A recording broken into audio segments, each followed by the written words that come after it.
Hello, everybody. Hope you're good. Hope you're fantastic. It's Gavin again on the Wealth Conversation. Today, I'm joined by two beautiful ladies. We'll be talking about the power of travel, the power of personal branding in wealth creation. So it's two in one this time. So it's going to just be amazing, amazing, amazing. And I hope that you're going to learn a lot from these amazing ladies that I'm with today. So I'm just going to start with Usisibu. If you can just give us, just zazisa yourself just a little bit, who you are and what you do. Thanks, Gavin. Greetings to everybody. My name is Sibonile Dube. My full name is Sibonile. I'm a communications and brand director.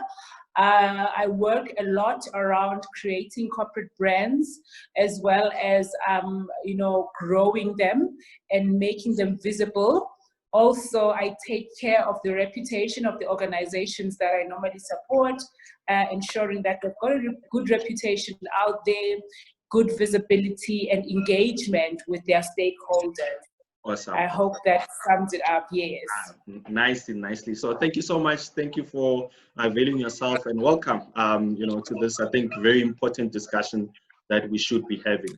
And thank you. Good. And then the second beautiful lady that is joining us is Sis Sikose, who will be able to provide us with just, she will zazisa herself and tell us a little bit about herself and what she does. Hi, how are you? I'm good, thank you. Hi, Gavin. Hi, Sibo. I'm very well. Hi, everybody who's watching. Yeah. I am originally from East London, from the Eastern Cape, Xhosa, but I was born in Bloemfontein, actually. I was born in the Free State. Moved to the UK when I was 15, and now I'm located in the Middle East. I live in a beautiful country called Oman. Stunning little country, and I am an English teacher in the Ministry of Defense. Okay, wonderful. All right, so okay, let me then ask ladies, because I see there's an echo a little bit. So if one is talking, can the other one just mute, and then we'll just play it like that, because there's sure. Right. Okay, then let's start then with Usisibu. From your perspective, when we talk about wealth creation, to your understanding, what are we talking about? Okay, let me unmute. Yes, so wealth creation, there are different definitions of wealth creation. Yeah. If we define wealth in terms of, the economic aspect of defining wealth, you're talking about the amount of assets that an individual or a company or a trust or an organization, the assets that they own and their value. Whereas there are also other elements of wealth that a lot of people don't really look at. A lot of us, we are fixated on the financial elements, the assets that I've just described of wealth, but wealth can even go beyond just your financial assets. Yeah. It can be things that you can't even put a price tag to. You can have assets, you can have financial wealth as we understand it. But if, for example, you're not knowledgeable, then you are not wealthy in the sense that you do not have the wisdom on how to protect that wealth or even grow it. Yeah. So that on its own compromises your wealth. Then there is wealth where you need to be healthy. If you are not healthy and your well-being is not in place, you are basically not a wealthy person in that regard, because you can have all the money in the world, you can have all the assets in the world, but if you cannot enjoy them or you cannot live a comfortable life with all those assets, then I wouldn't want to define it as being, totally wealthy in that regard. So, and finally, I want to talk about wealth being something that can help you to live a comfortable life. And all these things that I've just described, they embody that. Because if you're healthy, you're living a comfortable life. If you've got good relationships, people around you, a good network, you are wealthy. And if you are knowledgeable and informed, you are also wealthy. So that's a very broad definition of my understanding of wealth. All right. Awesome.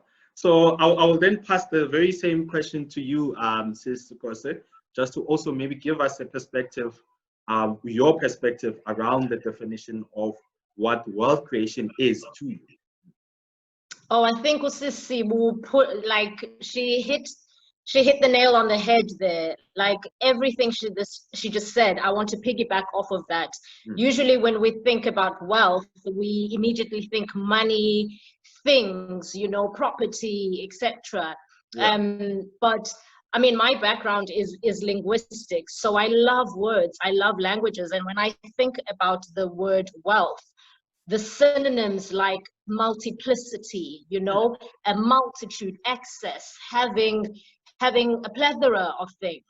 So all of these words come into play, and not necessarily having only financial wealth. So just like Sisi said, you know, it's having, you know, when I look at a person and I said, you know, she has a wealth of happiness, you know, she has a wealth of joy in her reservoir. She's spiritually wealthy, you know, not necessarily only financially wealthy. All of these things come into play and make up your livelihood and make up how well you live your life. So when I think about wealth, I think about the big picture, like Usisi said, you know, I want to be able to build wealth, but also know that I have a wealth of discipline. So I have access to, you know, to things like knowledge, a wealth of knowledge, a wealth of skills. When I think about my skill set, not only in terms of money only, you know, I want a wealth of skills. I want a wealth of love in my heart, you know, for myself and other people. I want to be spiritually wealthy. I want to be healthy as well. So all of that comes from the umbrella of wealth. Yeah. So maybe just to also you know, take it from there, in terms of you have traveled, I think, the world, if I mean, you know, I'm putting it correctly. So you've gone to a lot of. I've seen some of it. All right. I've seen one or two. Yeah. Cool. But did you start off having the love of traveling, or was the incident that happened that made you want to travel the world? How did that come about from your side? Oh, that's a beautiful question. I love that question. Thank you, Gavin. No, you know what?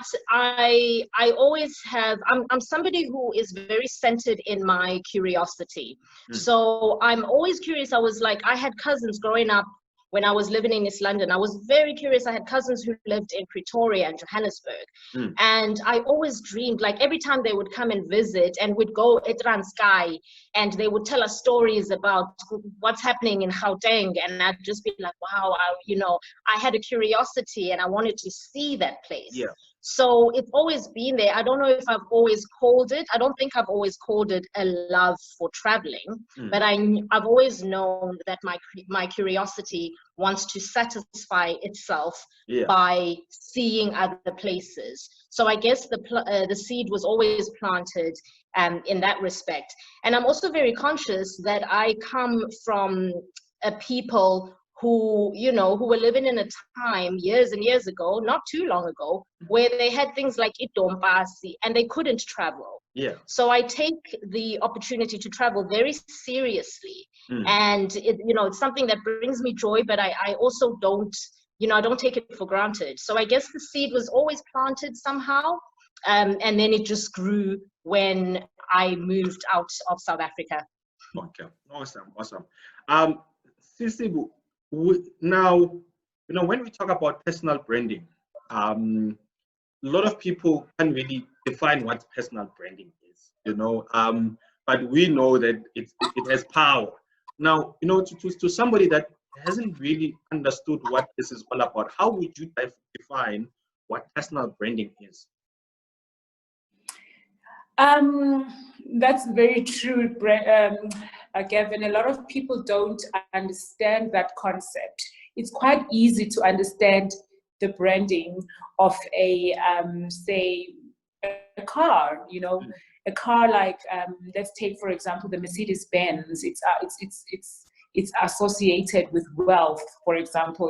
It's got this prestige attached to it, and the imagery that it comes with each time they're launching a better version of it, it gets better and better, and it's offering you things that probably your low-end cars are not offering you. Yeah. If you think of yourself like a product, yeah, and match that and mirror that to who you represent, that is how you then start to understand personal branding.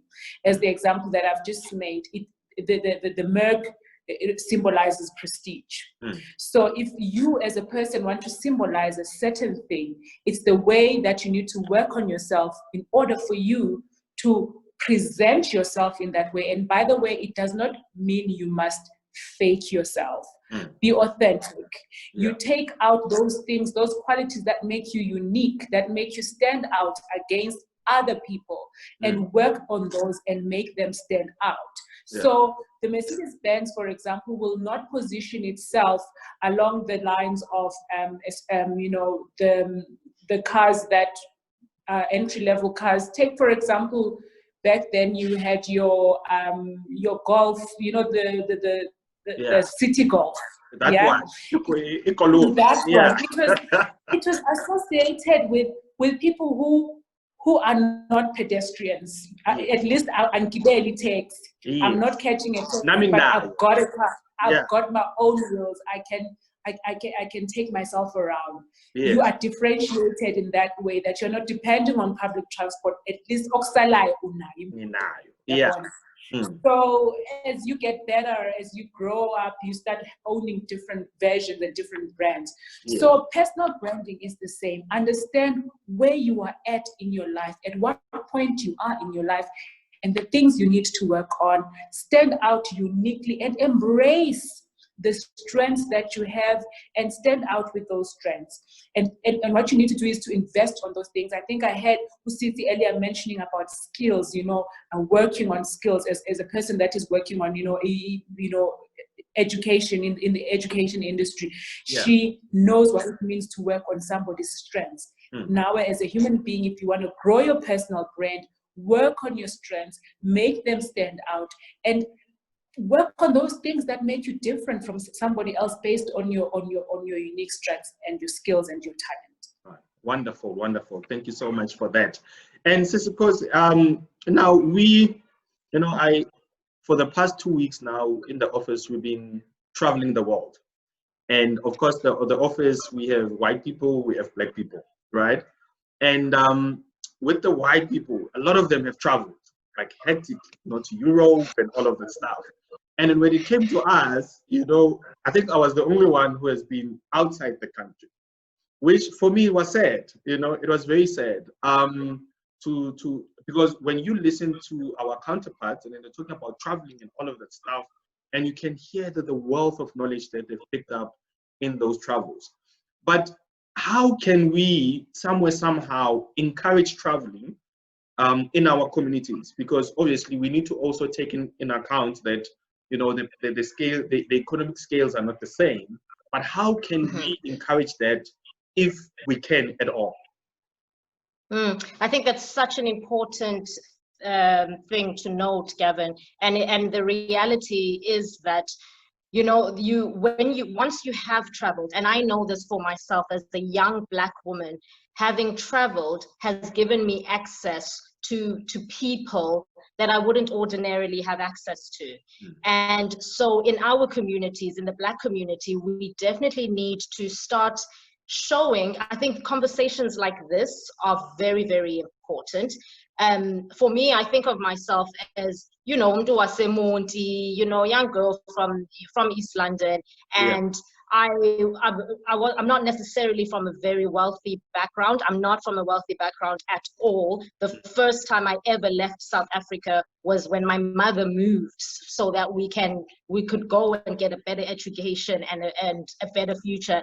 The travel thing happened much later. So I think that it's important that in our communities, we start to have the conversation that actually, young Black child, it's possible for you, if you so wish, to go and see Italy, to go and see Barcelona. It feels so out of reach because we're not having, you know, I didn't grow up having these conversations. Like you say, you know, in the office, it's usually your white peers who have seen most of the world. I remember in grade 8, no, it must have been grade 10, there was an exchange program. And it was a school, I went to a school in, I was at high school in East London. And there was an exchange program, and there was an opportunity for the grade 10s to travel to Europe. And they would be there for 10 days. And I remember thinking immediately that that wasn't an opportunity for me. My family couldn't afford it. My mother certainly could not afford it. She was raising 4 of us on her own.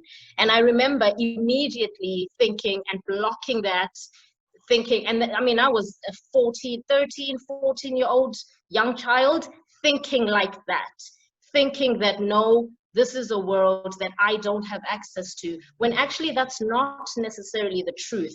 And times are changing so quickly that the more we have these conversations, the more that the average child can see that actually it's not that deep. You know, if I put certain things in place, if I work and hone my skills, if I build a wealth of discipline, time management, budget, you know, all those little things that we're now, you know, being able to have conversations about more and more in our communities. It's just a matter of building that. It's not that deep. It may seem so far out of reach, but it's within all of our reach. Trust me, if I can, then anyone can. Yeah, no, wonderful. Thank you so much for that.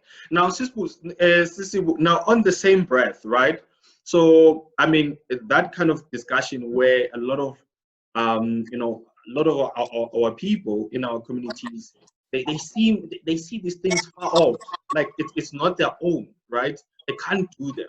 And I sort of think even with personal branding, it's sort of similar, because one would say, you know, and me, I mean, how do I brand myself? You know, I'm in the township, like, how do you brand yourself? So from your side, how has personal branding been able you, you know, to obviously not just create that kind of presence in your career, and obviously then filter through to creating wealth as well from in your own life? Sure, yeah, that's quite a broad question, but I'll try and summarize it. You know, a lot of ideas are coming into my mind as you speak. Yeah. First of all, I'll pick up from where Sisi left, and that is to say, the world is your oyster. You can go to places, you can do things that you think are way beyond your imagination. I always say that for you to be mentored by people that you admire in your life, you don't need to meet them face to face. The world is so different now. You know, there are people that I admire, the way their stories began from Norway to where they are today.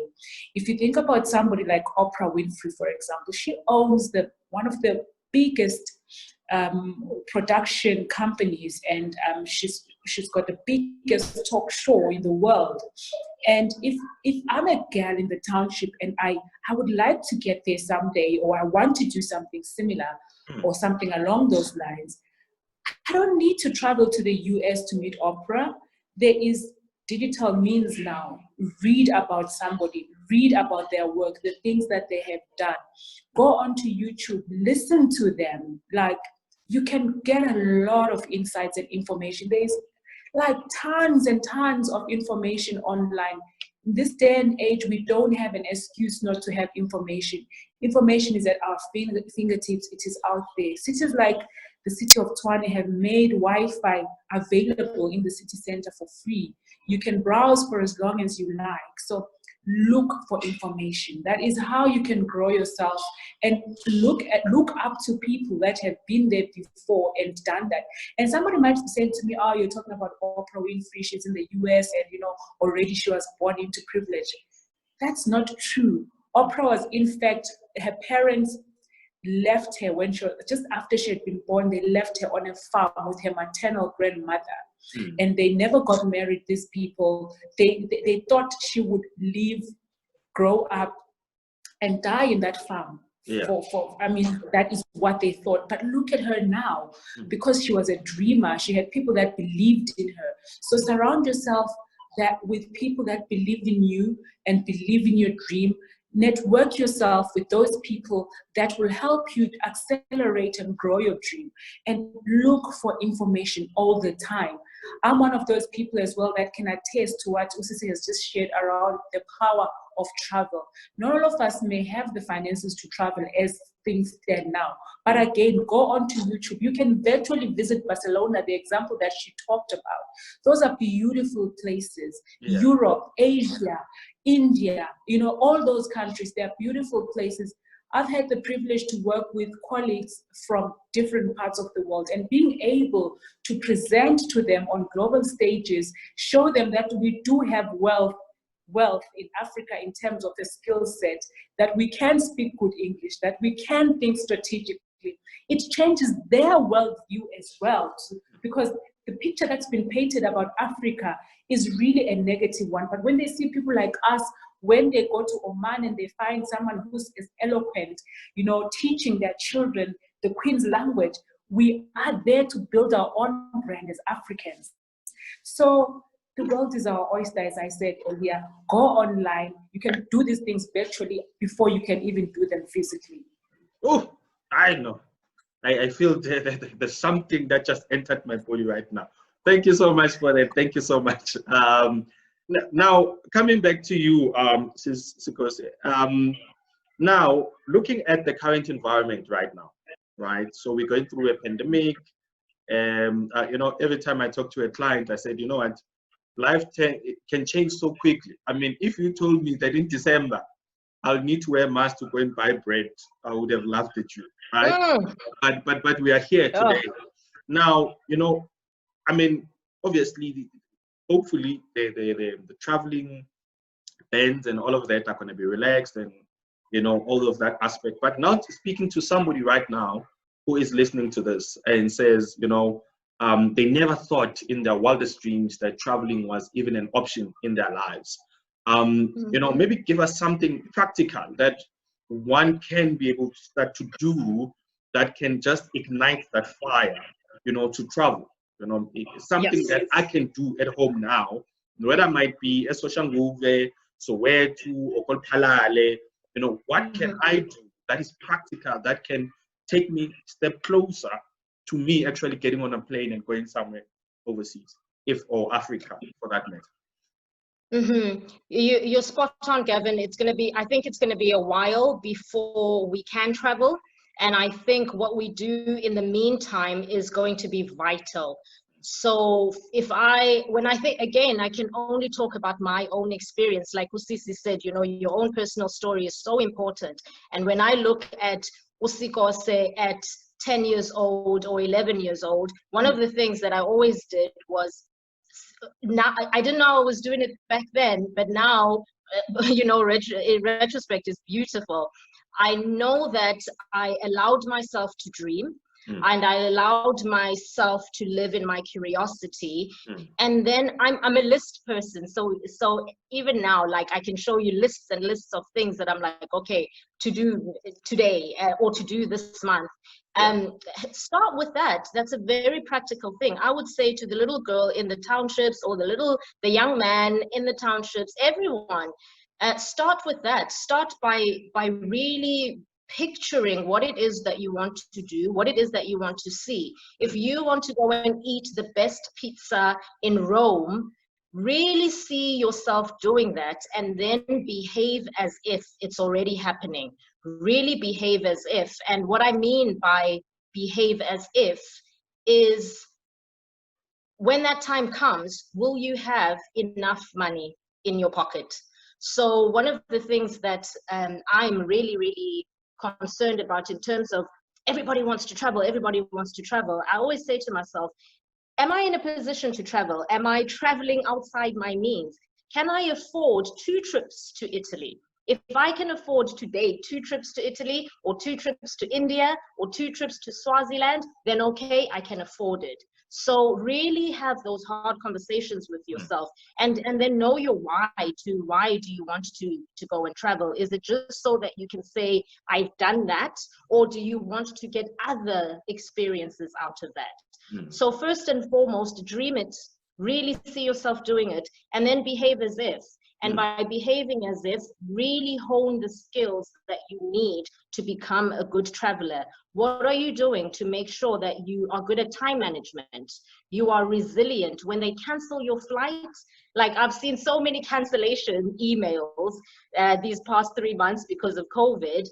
And it's taught me that actually I'm more resilient than I thought I was. So how are you honing your resilience? How are you, really making sure that you're not spending outside your means, so that when the time comes and we can travel, because we're not going to be in this moment forever.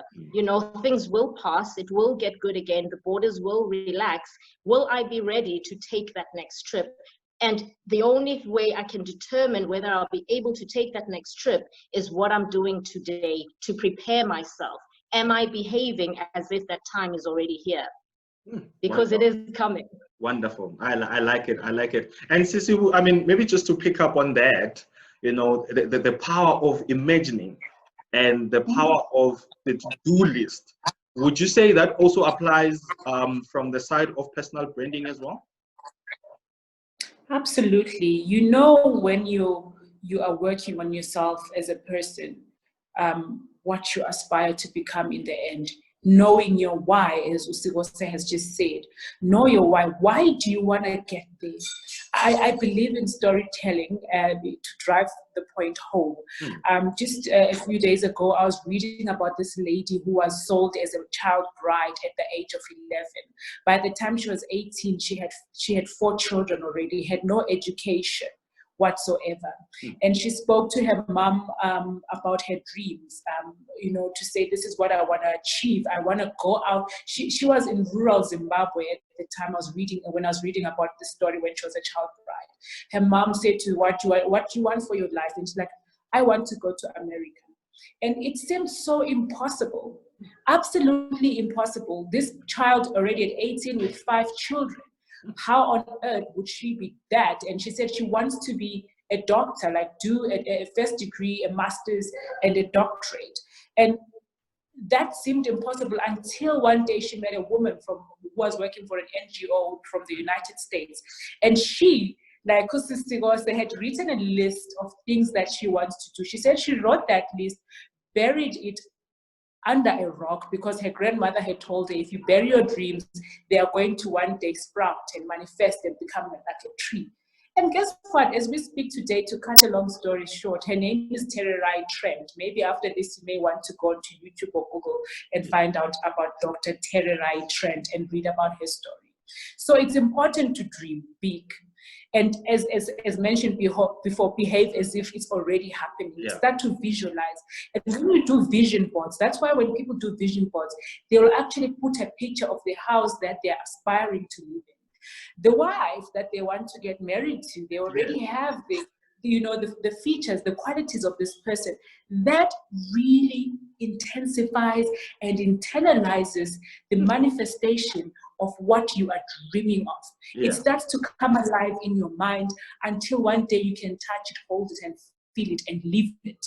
So it's important when you build your brand to know where you want to take this personal brand to. Do you want to be that person that is going to be known as the best in their industry, whatever industry that you're in? If you're a property mogul, do you want to be the Palm Golding of the future? Because gone are the days when we just have these white names in some of these industries. Let's break in there, break the boundaries and the barriers, and suddenly have a Gavin Mukabela Properties competing, with the Palm Goldings of this world, the Thieves of this world. We want those new big names that have never been heard of before, because it all starts in the mind. Build that dream in your head. If you must write the list, bury it under a rock, and keep watering it with your efforts and your dreams and your prayers, it will come to pass. Oh, I know. I couldn't have said it better myself. Thank you so much for that. Now we're almost at the end. Unfortunately, I think we could go on for the whole 2 days, just having these discussions. But with these sessions, I normally have scenarios that I will be passing on to you guys, and then obviously you guys will be able to share your insights on that. So now we have 3 people there, or 3 groups of people. So the first group will be somebody who's in their 20s. So from a traveling point of view, so we'll start with you, Sis Sikose. Now, I'm in my 20s, early 20s, and as I said, I'm from Ekasi or wherever.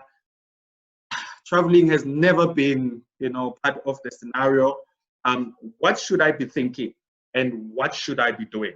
All right, so that will be the early 20s, and then you have somebody that is on their 30s, let's say early 30s. Maybe I'm married, have a nice house, a car, but traveling has never been something in my head. What should I be thinking? What should I be doing? And then finally, you have somebody in their 60s. They're thinking, I've seen it all. They've never traveled ever. What should they be thinking, and what should they be doing? So yeah, so if you can just give us your insight there. So there's somebody who's in the early 20s, you have somebody in their early 30s, and somebody who's in their 60s. That's so funny. I had a picture in mind of different people came to my mind with every age group that you said. It's funny enough, my mother came into my mind when you said the 60s. Yeah. But certainly to the 20-something-year-olds, I would say collect data, ask questions. Again, somebody living in their curiosity, so much has bloomed in my curiosity. So ask questions, collect data, close your mouth, open your ears a lot of the time, and then really, really make that list. Like Usisi said, about the list where we put it under a rock and look what happens. I'm big on journaling, and I process my emotions and my professional life, everything through journaling. So journal, make the dreams, make the list, make sure that you ask questions, spend time around people who are not like you. I always say, like, I hardly celebrate my birthday with a big group of people, because I don't think any of my friends would ever be able to sit around the same table, because they're just so different to each other. I think if they all met each other, they'd be like, how are you friends with Siko? So, spend time with people who are not like you. First of all, to the 20s, and please 20-something-year-olds, never think that because it's not happened now, the time is up. It's never ever up. Your 20s are such a wonderful time where you're full of energy. When I think about how much energy I had in my 20s, I wish I hadn't wasted a lot of it sometimes. So really get to work, get yourself a journal, write down your dreams, and then meditate on them. To the 30-something-year-olds, and I guess a lot of it I'm talking to myself as well, the 30s are a weird place, because there's all that thinking that, oh, I should have done this by now. Oh, I should have done that by now. Again, no, or I should have been to this country. All my friends are traveling and I'm not. Or I don't even think it will ever happen to me. Really monitor those thoughts. Really, really monitor that. And again, get to work. The 30s are brilliant, are a brilliant time to put into action what you have learned. So now is the time where I play and really put into action what I learned in my 20s. And it's fun. Make mistakes. I've made such travel mistakes. I remember I forgot once that I was in Sudan, and I forgot that money is not easily accessible from ATMs. Completely forgot. So, little mistakes that you make like that. And I had to go to the South African embassy and they wouldn't see me. Then I would have to go to the British embassy. It was awkward. So, do your research, make your mistakes. It's okay. It's okay. It's fixable. The wonderful thing about when you're making mistakes in your 30s, you remember from your 20s, actually, I'm resilient enough to fix this mistake, and really use your confidence. Yeah. To the 60-something-year-olds, I have nothing to teach you. No, I'm kidding. Do you know what? I love to see my mom and her friends the way that they are now. And I meet a lot of South Africans in their 60s, all over the world, actually. I was in, which country was it? I think it was Turkey, but I was traveling somewhere a few years ago, and there was a group of South African ladies, and they were on a cruise ship. They were having the time of their lives, and they were saying, "You bantwana bamu, we never had this opportunity. We wanted to experience this. Please don't waste what you have." So for the 60-something-year-olds, you know, they've done their work. Just enjoy, enjoy, enjoy, and keep thriving. Yeah, so it's not too late. So people can start cruise. They can group themselves together, traveling Stockfell, you know, all of that stuff. Awesome. Thank you so much for that. And Sisibu, yeah, same scenarios to you as well from a personal branding point of view. So we're talking to the 20s, 30s, and 60s, right? Yeah. Okay. 20s, as already mentioned, that's the time when you're experimenting. Chances are you will be making mistakes along the way. And if there's anything that people need to understand about mistakes, it's that anyone that has never made a mistake, it means that they're not doing anything and they're not trying anything new. What people need to draw out of mistakes is experience. People never lose. It's either you win or you learn. So mistakes should be treated as a way of being taught.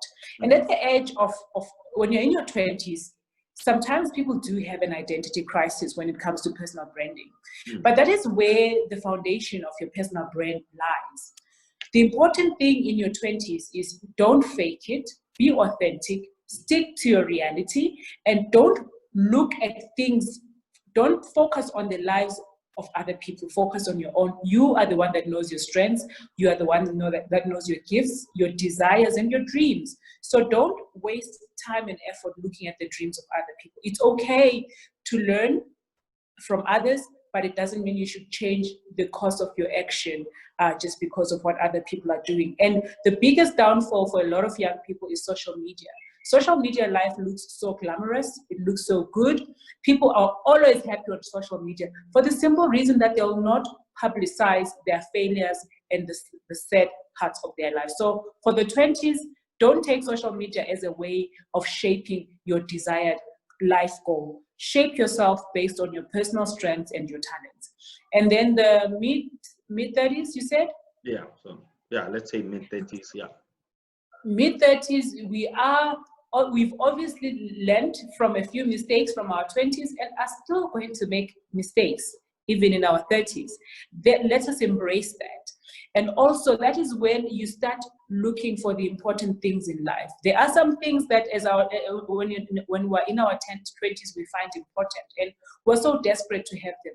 But in your 30s, that is when you start now to define the important things in life, focusing on good relationships that will take you far, good networks, because that is when now you're really trying to make yourself, that's when you're really trying to build your wealth, be it assets, be it relationships, be it your health as well. Start building your personal brand and solidifying it there and really focusing on the things that matter in life and trying more and more to minimize on the mistakes that we made as younger people. And then to the 60s, it's never too late to start. You can have a full life, a full, complete life in your 60s. You can still redefine yourself.